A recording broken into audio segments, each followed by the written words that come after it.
This is chapter 1, Physical World of class 11th. Okay, so in this chapter we'll study only 4 fundamental forces in nature and 4 conservation laws. So let's start with fundamental forces in nature. So there are 4 fundamental forces which we are going to study. The first one is gravitational force. Okay, 4 fundamental forces are there. And the first one is gravitational force. Okay, now we know that any 2 bodies in the universe attract each other with a force which is directly proportional to the product of their masses and inversely proportional to the square of the distance between them. Okay, this force with which the 2 bodies in the universe attract each other, this force is called as the gravitational force. Let the 2 bodies of masses m1 and m2 are separated by r distance, then the gravitational force is directly proportional to the product of masses, that is m1 into m2, and is inversely proportional to the square of the distance between them. Okay, and the distance is measured from the center of the first body to the center of the second body. So F is inversely proportional to r square. Combining these two, we get m1 into m2 upon r square. Now equating, whenever we remove the proportionality sign, a constant of proportionality comes. Here the constant of proportionality is represented by capital G. So F is equal to G m1 into m2 upon r square. Now here this constant of proportionality, capital G, is called as universal gravitational constant. It is called as universal gravitational constant. Universal means its value is constant everywhere in the universe. Okay, everywhere in the universe its value is constant. So that is why it is called as universal gravitational constant. And its value in SI system is 6.67 into 10 raised to the power minus 11 in SI unit. So G is equal to F into R square upon M1 into M2. So you can find out the unit. F into R square, Newton into meter square upon M1 into M2, kg into kg. So it becomes kg square. So its value is 6.67 into 10 raised to the power minus 11 Newton meter square per kg square. Okay, so this force with which any 2 bodies attract each other in the universe, this is called as the gravitational force and is given by the expression F is equal to G m1 m2 upon r square, where this capital G is called as the universal gravitational constant. Okay, and the direction of the force will be along the line joining the center of the 2 bodies. So these 2 bodies are attracting each other. So the direction of the force will be along the line joining the center of the 2 bodies. Now let's study few properties of this force. The first property is this force is always attractive in nature. This is because when we state this law, we state it as any 2 bodies in the universe attract each other with a force directly proportional to m1 into m2, inversely proportional to r square. So this force is attractive in nature. That is, both the bodies attract each other with this force which is directly proportional to m1 into m2 and inversely proportional to r square. Okay, the second property is it is the weakest force in nature. This force is the weakest force in nature. We are going to study 4 fundamental forces. So among these 4 forces, this force is the weakest force in nature. The third property is it obeys inverse square law. Obeys inverse square law, that is, the force is inversely proportional to square of the distance between them. Any force which is inversely proportional to the square of the distance between the two bodies, so we say that such a force obeys inverse square law. So gravitational force also obeys inverse square law. Next is, it is a central force. Now what is meant by central force? Any force which is acting along the line joining the center of the two bodies. Such a force is called as the central force. So here gravitational force is also acting along the line joining the center of the two bodies. So it is a central force. Okay, any force which acts along the line joining the center of the two bodies is called as a central force. So gravitational force is a central force, or you may say the gravitational force is an example of central force. The next is, it is a conservative force. Now what are conservative forces? The forces in which the work done does not depend upon the path along which it is taken. Such forces are called as the conservative forces. Okay, it is only depending upon the initial and the final position. Okay, let us consider a body of mass m, so its weight will be m into g, is vertically lifted to a height h. This is the body whose mass is m, so the weight is mg, is lifted to a height h. So in this case, the work done we know is equal to force into displacement. Here force is the force of gravity, that is the weight of the body, which is m into g, and the displacement here is h. So the work done is equal to mgh. Now let the body is taken through a different path along this path, but lifted through a height h only. Okay, but it is lifted through a height h. It is taken along a different path. Now also if the work is found out, then also the work done is equal to mgh. Okay, so the work done is not depending upon the path along which it is taken. Now let the body is taken through an inclined plane through the same height h. The body is lifted. Okay, how it is lifted? Taken through an inclined plane. So through a different path it is taken. Now also if the work done is found out, it is equal to mgh. So the work done is not depending upon the path along which it is taken.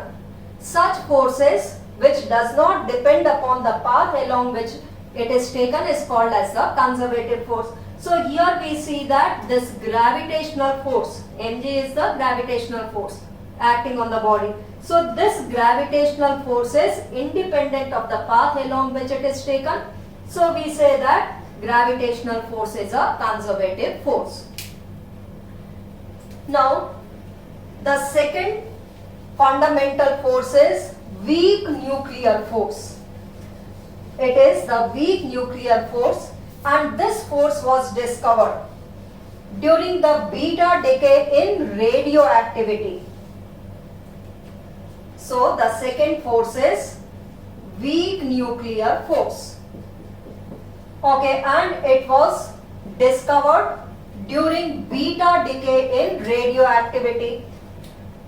Discovered during beta decay. Okay, now what is radioactivity? We know that any heavy nucleus which is unstable, okay, will split up into two or more smaller nuclei to form a stable nucleus. Okay, so this phenomenon we call it as radioactivity. So in this radioactivity, some particles are emitted, like alpha particles, beta particles are emitted, and also gamma rays are emitted. So during this beta decay, when the beta particles are emitted, during beta decay, this force was discovered. Okay, and it is acting between elementary particles. In beta decay, some elementary particles are emitted, Okay, smaller than the electron and proton, which you will study in class 12. Okay, so this was discovered during beta decay in radioactivity. It acts between elementary particles which are emitted during beta decay. Elementary particles emitted during beta decay. Okay, so during beta decay, some elementary particles are emitted. Okay, so this force is acting between those elementary particles. Now we will study only one property of it. It is stronger than the gravitational force. So the gravitational force is the weakest force, and this force is stronger than gravitational force. And this force we call it as weak nuclear force.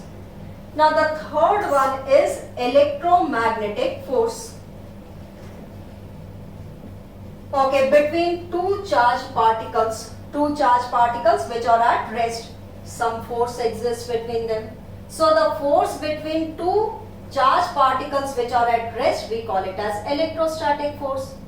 The same way, the force between two magnetic poles, we call it as magnetic force. So electromagnetic force, the force between the two charged particles which are at rest is called as the electrostatic force, and the force between two magnetic poles, we call it as the magnetic force.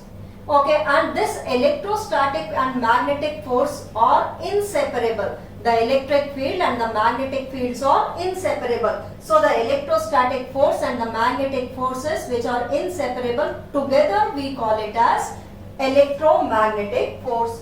So the electrostatic plus the magnetic force together is called as the electromagnetic force. Okay, now let's study few properties of it. The first property is this force may be attractive or may be repulsive. It may be attractive. When is it attractive? When the charges are unlike charges, or when the magnetic poles are unlike poles, then the force is attractive. And when is it repulsive? When the charges are like charges, similar charges, when the poles are, magnetic poles are like poles. Okay, then the force is repulsive in nature. So this force may be attractive or may be repulsive. Attractive when the charges and the magnetic poles are unlike, that is dissimilar. And when is it repulsive? When the charges and the magnetic poles are like poles. Okay, that is the similar poles. The second property is it is stronger than the weak nuclear force. Stronger than weak nuclear force. So the weakest is the gravitational force. Then stronger to the gravitational force is weak nuclear force, and stronger to the weak nuclear force is the electromagnetic force. So this is stronger than the weak nuclear force. Then the third property is it also obeys inverse square law. As we know, the inverse square law is any force which is inversely proportional to the square of the distance between them. So it is also obeying inverse square law. Like the electrostatic force, it is inversely proportional to the square of the distance between the two charges. Like the magnetic force, it is inversely proportional to the square of the distance between the two poles. So it obeys inverse square law. The next property is this is also a central force. Central force means this force is acting along the line joining the two charges, or we may say along the line joining the two magnetic poles. So it is a central force. The next is it is also a conservative force. We have already studied that. What are conservative forces? The forces in which the work done does not depend upon the path, it only depends upon the initial and the final position. So electromagnetic force is also a conservative force. Next is the fourth one is strong nuclear force. Okay, strong nuclear force, the name itself is suggesting strong, means it is the strongest force in nature. Among all the forces, the strongest force is the nuclear force, strong nuclear force. So the fourth one is strong nuclear force. Okay, it is existing between the nucleons inside a nucleus. Inside a nucleus, we know that what are the particles? Protons and neutrons. These protons and neutrons are attracting each other with a force which is binding all these nucleons, due to which the nucleus is binded. Such a force is called as the strong nuclear force. So this force is between the nucleons. Nucleons are the particles inside the nucleus. So this force exists between the nucleons of a nucleus. This exists between the nucleons. Nucleons are protons plus neutrons. This we call it as nucleons. So it exists between the nucleons.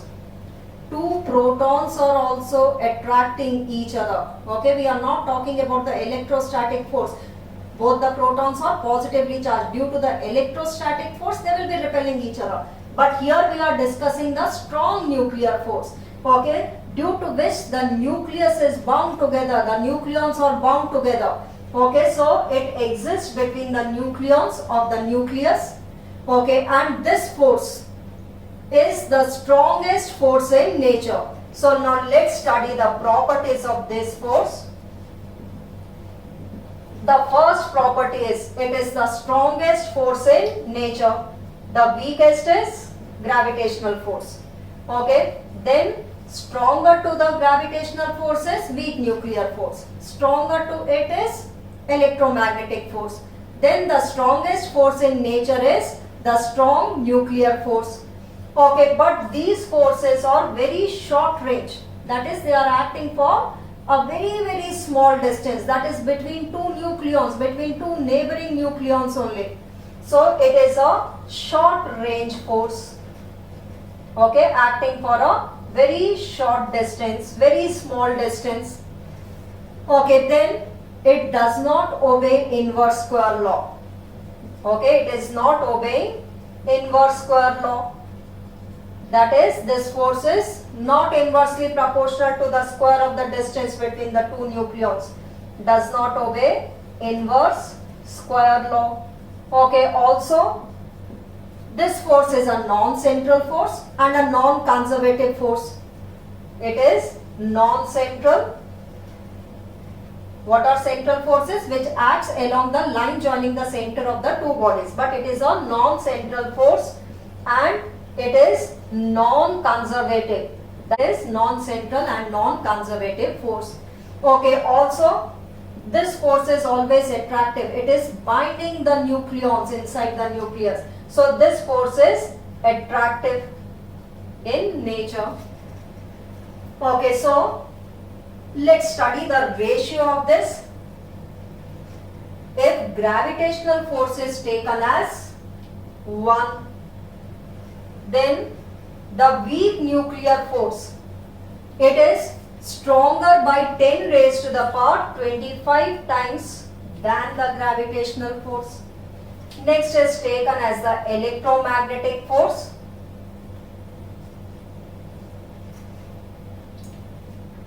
The electromagnetic force is 10 raised to the power 36 times stronger than the gravitational force.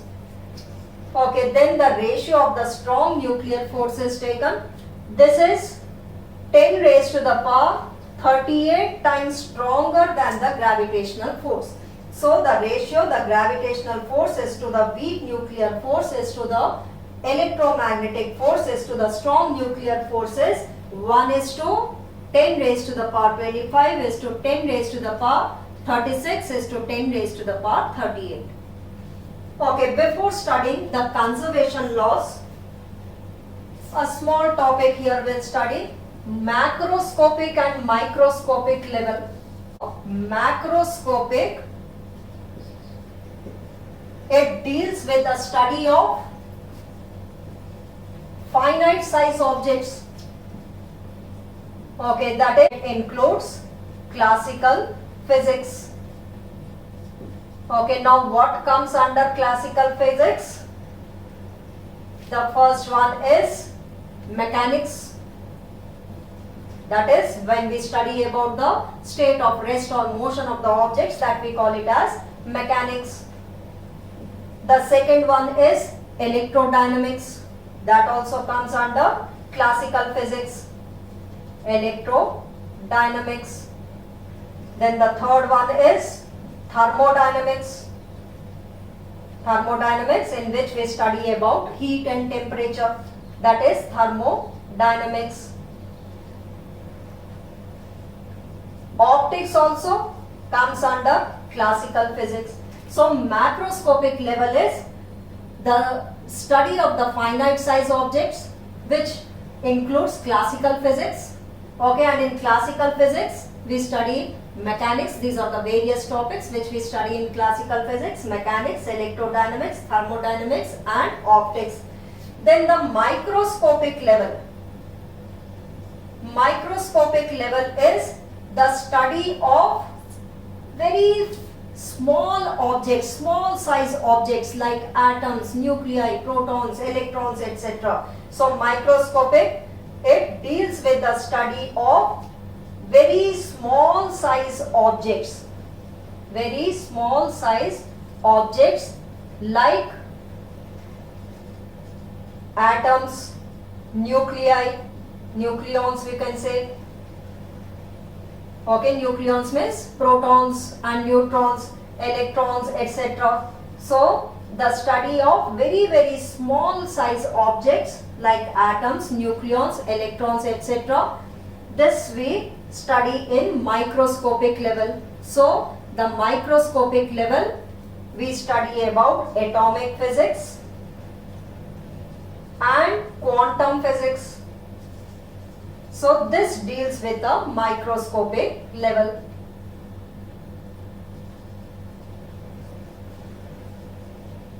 So these are the topics which we'll study in microscopic level.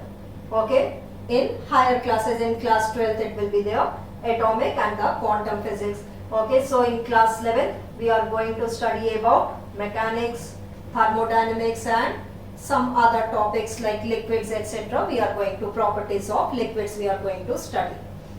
Okay, then we'll study the conservation laws. Like there are 4 fundamental forces in nature. The same way there are 4 laws of conservation. 4 conservation laws. The first conservation law is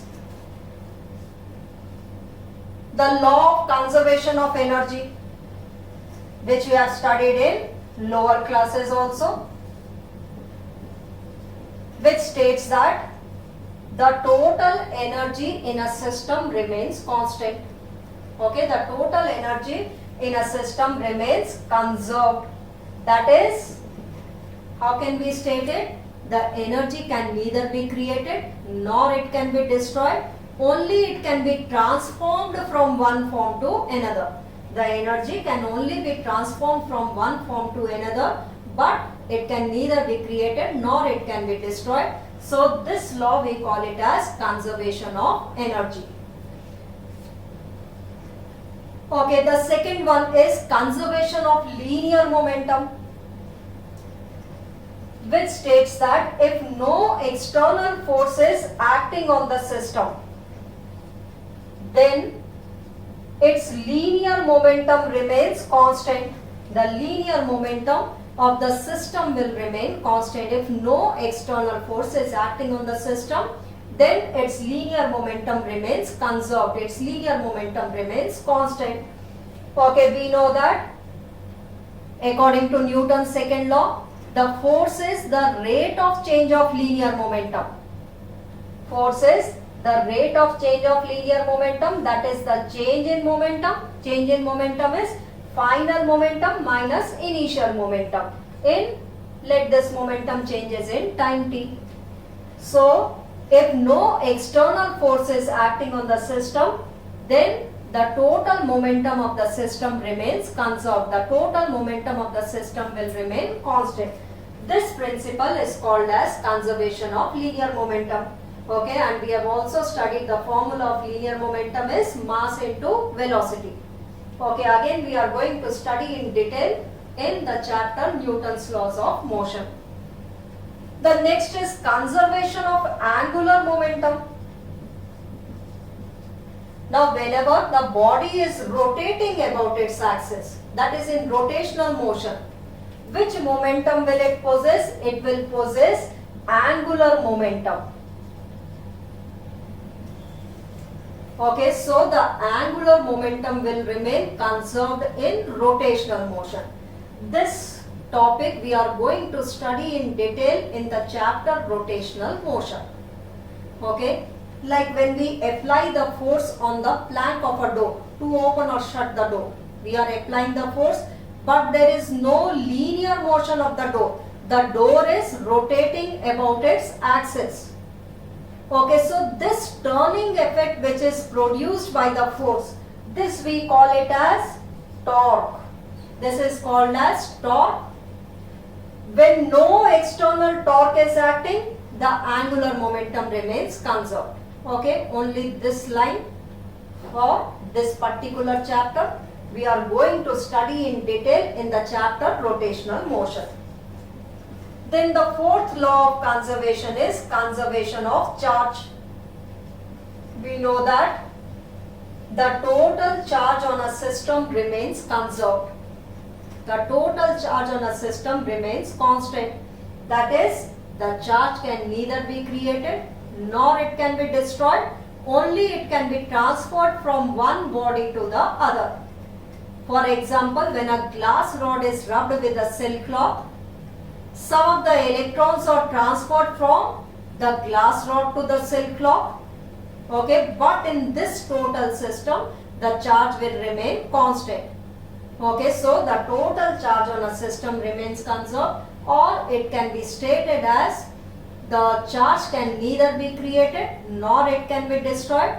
Only it can be transferred from one body to the other. So these are the four conservation laws which we are going to study in detail in the coming chapters. Okay, so this is what we have to study in chapter 1, physical world. Chapter 2 will be put up very shortly, which is units and measurement. So kindly subscribe to the channel to watch the other chapters. Kindly subscribe to the channel. Thank you.